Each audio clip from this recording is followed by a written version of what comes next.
Hi, thanks for tuning in for another Beefeater Fella video. Have you ever wondered what the United Nations Security Council, or UNSC, is and its role in global security? This video will try to answer these questions in an easy-to-understand format. I will briefly describe the organization, its history and functioning, and explain why, in my view, it has become the lame duck and is no longer fit for purpose, which needs to be revised if it is to survive and function as a relevant body and function as intended into the next century.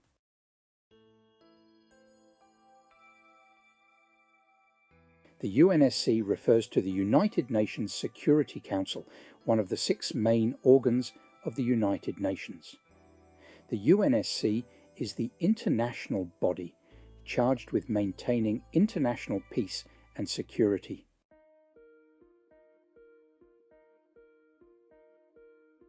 The Security Council has the authority to establish peacekeeping missions, authorize military action, impose sanctions, approve changes to the UN Charter, recommend the admission of new members to the UN.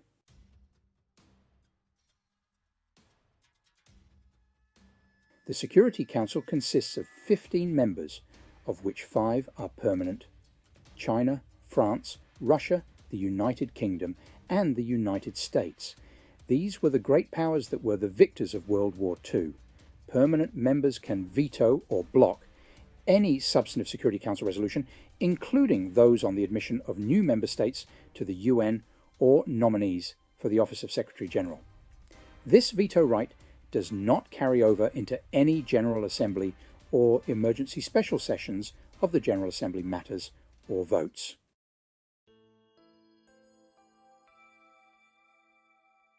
The elected members of the United Nations Security Council, UNSC, consist of 10 non-permanent members who serve 2-year terms. These members are chosen based on geographic distribution to ensure representation from different regions of the world.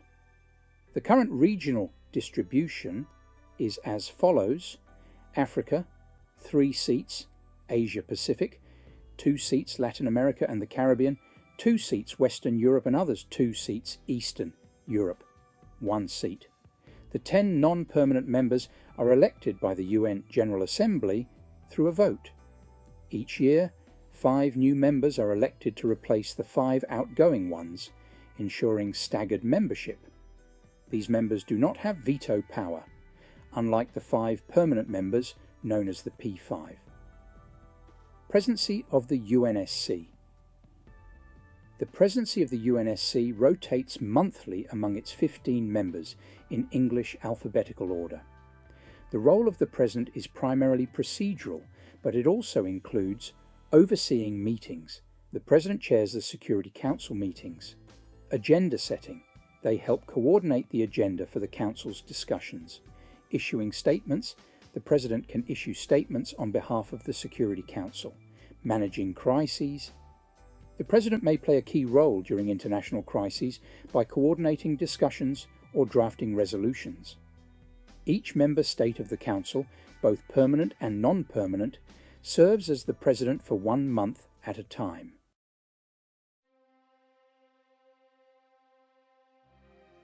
Some scholars have argued the UNSC is a place where powerful states can work together to check other states' military ambitions, each member investing the chamber and its decisions with importance, so every other powerful state will also invest the chamber with importance, and a place where powerful states can offer their own populations and the international community information about their plans and intentions, making the body a vital part of diplomatic and foreign policy projects, even when it can't stop P5 members from breaking the UN Charter.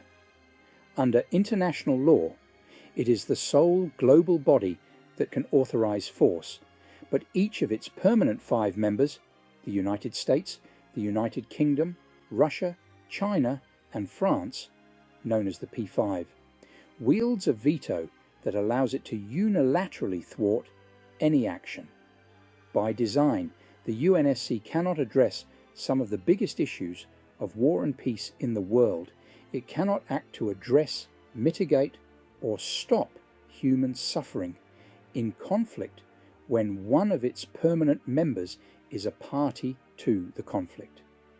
The UNSC was explicitly built to be unfair, giving the victors of World War II an outsized role in international peace and security, marginalizing whole regions and continents, particularly former colonies that gained independence after 1945.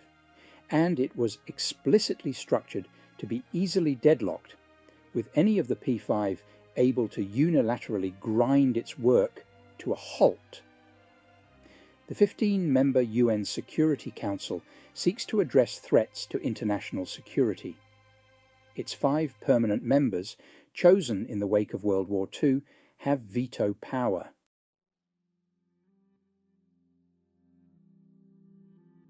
At the UN's founding in 1945, its charter stipulated that the UNSC would have 5 permanent members and 6 elected members. It indicated that selection of these elected members should be determined with attention to their contribution to the maintenance of international peace and to equitable geographical distribution, but did not specify what geographical distribution meant, creating a major source of disagreement for member states. During the UN's first 35 years, membership in the General Assembly increased drastically as newly decolonized countries joined the UN.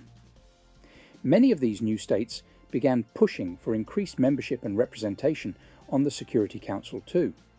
And in 1963, the General Assembly passed Resolution 1991, formally amending the Charter and expanding the number of non-permanent seats to 11, and officially dividing the seats up into geographic regions through which states would compete in elections.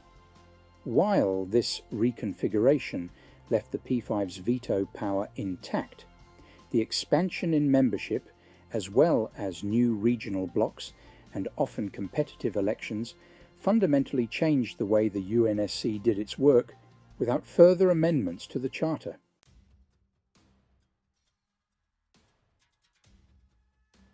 Analysing the history of vetoes over the past few years, there has been growing momentum around calls for the UNSC to voluntarily refrain from using veto in atrocity situations. Over 120 governments, in addition to 2 UN observer missions, have supported calls for veto restraint or a code of conduct.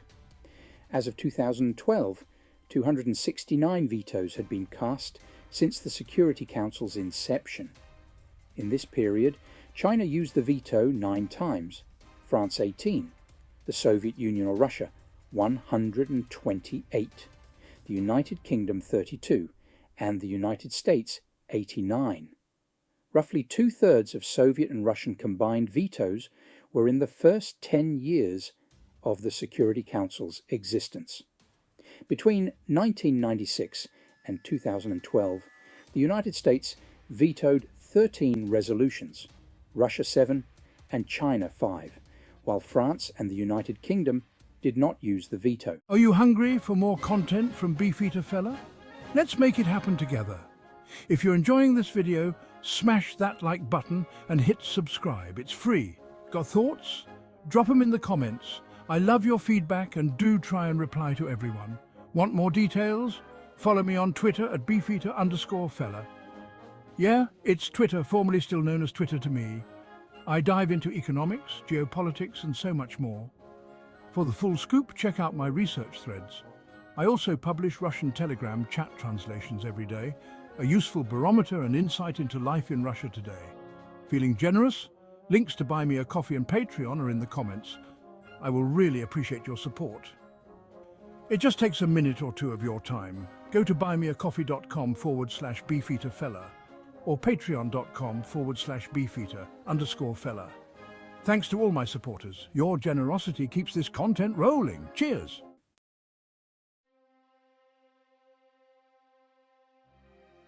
some of the key successes and failures of the UNSC. Academics often speak of these two particular examples of the UNSC. A key success of the Security Council is that it has managed to foster negotiations, impose sanctions, and authorize the use of force, including the deployment of peacekeeping missions. A record of its peacekeeping and nation-building achievements must include the likes of the UN negotiating an end to the Salvadoran Civil War, the launching of a successful peacekeeping mission in Namibia, and oversaw democratic elections in post-apartheid South Africa and post-Khmer Rouge Cambodia. Critics say the Security Council fails to represent many regions of the world, and that the increasing frequency of the veto is inhibiting its functionality. Failures to intervene in war crimes and human rights contraventions in conflicts.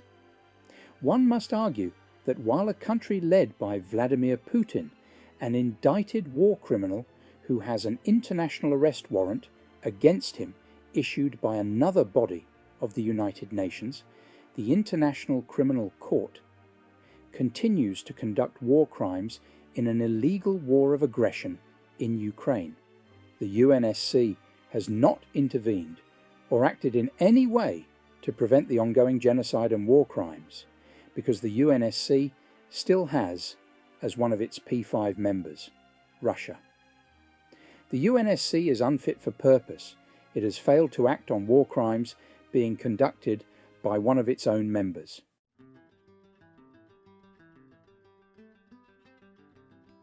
There have been increasing calls by UN member states and civil society for voluntary restraint on the use of the veto by the permanent members of the Security Council, known as the P5, in mass atrocity situations.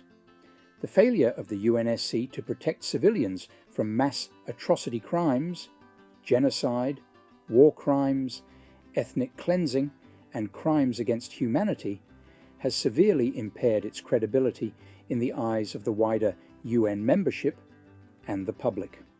Since October 2011, the veto has been exercised 13 times by two of the UNSC's permanent members, Russia 13 times and China 7 times, plus one abstention, on resolutions meant to address crimes against humanity and war crimes committed against the Syrian people. Those vetoes undermined the legitimacy of the UNSC, shielded perpetrators from accountability, and cost lives. The UNSC has similarly failed to pass substantive resolutions regarding the situation in Myanmar, which the Human Rights Council authorized fact-finding mission has determined may amount to genocide.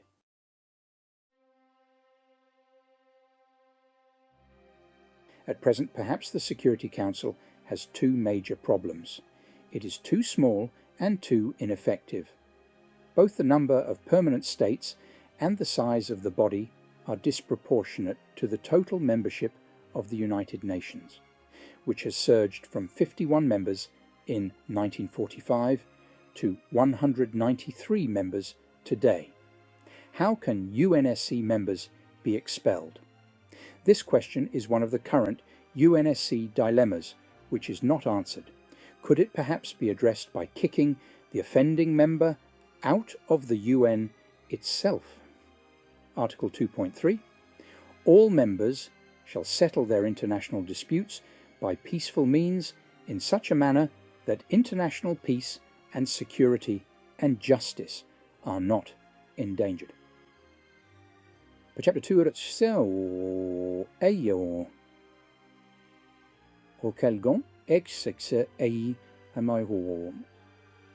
A member of the United Nations which has persistently violated the principles contained in the present Charter may be expelled from the organisation by the General Assembly upon the recommendation of the Security Council. But the veto right applies to resolutions. Article 39. The Security Council shall determine the existence of any threat to the peace, breach of the peace, or act of aggression, and shall make recommendations, or decide what measures shall be taken in accordance with Articles 41 and 42 to maintain or restore international peace and security. But the veto right applies to resolutions. The UNSC, in my view, is a lame duck with the asinine veto principle, and no clear instrument to remove an offending permanent seat on the UNSC. The time has come to reform the institution, by a majority vote in the UN perhaps?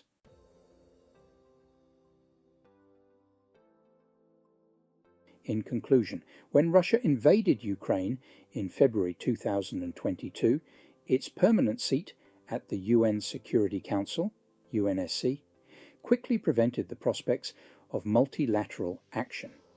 81 of the UN's 193 member states co-sponsored a resolution denouncing the invasion, a clear violation of the core principles of the UN Charter and international law. And Russia, exercising its privileges as a permanent member, immediately and unilaterally vetoed it. The year since Russia's invasion has only strengthened an already widespread consensus on how broken the UNSC is, with subsequent calls for change gathering real momentum. Still, real structural reform remains a distant prospect. No matter how much they publicly acknowledge its unjust rules, permanent members are unlikely to undermine their own advantages in the Council. But there are other, more informal engines of change at the UNSC. Significant reforms would require both a complete revision of the UN Charter and true political will and agreement from the same powerful member states who benefit enormously from the status quo. The one major reform of the UNSC in 1963 cost the P5 little at the time. They agreed to increase the number of non-permanent members at the UNSC, following pressure from the non-aligned movement, NAM, but ceded none of their power. We know the UNSC can continue to work amid internal fractures, and that the P5 want it to continue working in many cases. And even if formal reforms are unlikely, we know the UNSC can change because it has changed in the past. The UNSC's one formal reform allowed more member states to sit on the Council, and these states in turn have used the chamber in creative, innovative and new ways, opening up new possibilities for multilateral action via small shifts. Meaningfully coordinating with groups outside the UNSC, meaningfully coordinating with each other, transforming the practice of pen holding, and drawing on the rotating UNSC presidency to advance new agendas and procedures. While these changes are seemingly small and clearly insufficient to fix the UNSC's fundamental problems, they make today's UNSC markedly different in practice from even a few decades ago. They may not formally shift power away from the P5, but they empower other members to take up new tasks, and in doing so, change how the chamber works, change which tools are available to diplomats trying to navigate the P5's conflicts, and form part of a suite of ideas to advance multilateral action on pressing conflicts in the face of P5 obstruction. That said, Russia remains a member of the UN and permanent member of the UNSC, in spite of its aggression and its leader being indicted by the International Criminal Court for War Crimes. This needs to be fixed, and that will require P4 nations taking responsibility and cooperation. That looks highly unlikely, given that China is conducting its own genocide of ethnic minorities and is on a military expansion and aggression pathway around the South China Sea, Taiwan, and its crimes against humanity in Nepal. It is wishful thinking to expect one of the P3 will stand up and be counted for and drive change with a new, compelling dividing line between democracies and autocracies. I hope this video has offered a useful explanation of the UNSC and raised questions in your mind about the future of the body.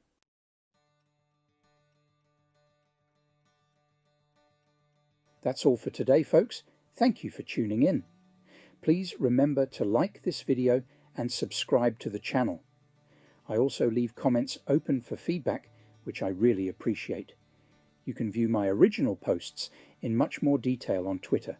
My research threads also include full references and sources to speed up your own research. Did you know that I also provide daily updates and deep dive research videos on a range of interesting subjects including economics, geopolitics, sanctions, fossil fuel updates, and much more. If you are able to support me with a coffee or subscription on Patreon, I do provide links in the description of the video. I really appreciate all the support I can get towards my research, equipment, and publication costs. Thank you to those who have supported me on Patreon or Buy Me a Coffee. You are simply awesome. Your regular support is really appreciated.